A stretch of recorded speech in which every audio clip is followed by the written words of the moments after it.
Welcome back to Ed Shepherd. Ferg here, having a chat about the sale season in New Zealand, and just thought it was an opportunity to, talk through what we've seen, and it sort of mirrored the Australian sale season, I guess, where the top animals, like, people knew what they wanted and have been selective. People are definitely buying a few less rams this year, and are being selective with their purchases.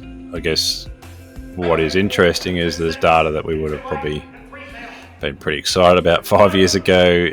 Now sheep that people might not want to buy because they're not quite as good as, well, maybe often it's a little bit of wool quality not as high as they'd like, or there's a few parts of the data they don't like so much. So people have been selective and have been able to be selective, and so we've seen prices probably back a little bit, clearances back a bit, and that's just, I guess, a bit of the state of the times here in New Zealand, where belts are relatively tight and people aren't over extending on their ram purchases. There's a few people around who've made the opportunity to, or taken the opportunity to buy a bigger team than they were planning to because things were cheap, and I think that's not a crazy idea either. If the budget will allow it, it is a good time to upgrade that ram team. Maybe kick out a few 3, 4, and 5-year-olds that probably you bought when things were expensive, and replace them with some better ones at a better price point.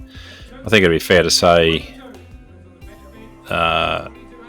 wool quality is something that people have definitely continued to chase, even with animals with very good data. If the wool quality wasn't quite there, a bit of colour, then people were shying away from those animals, and that's nothing new. We see that happen.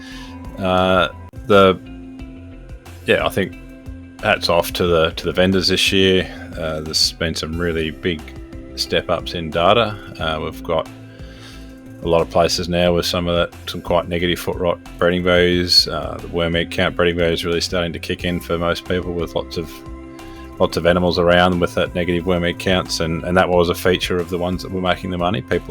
Drench resistance is a real battle now in New Zealand, and so animals that are positive for worm egg count are really on the nose, and so people have reflected that in what they've been purchasing. So I think that was probably a high preference for a lot of people as well.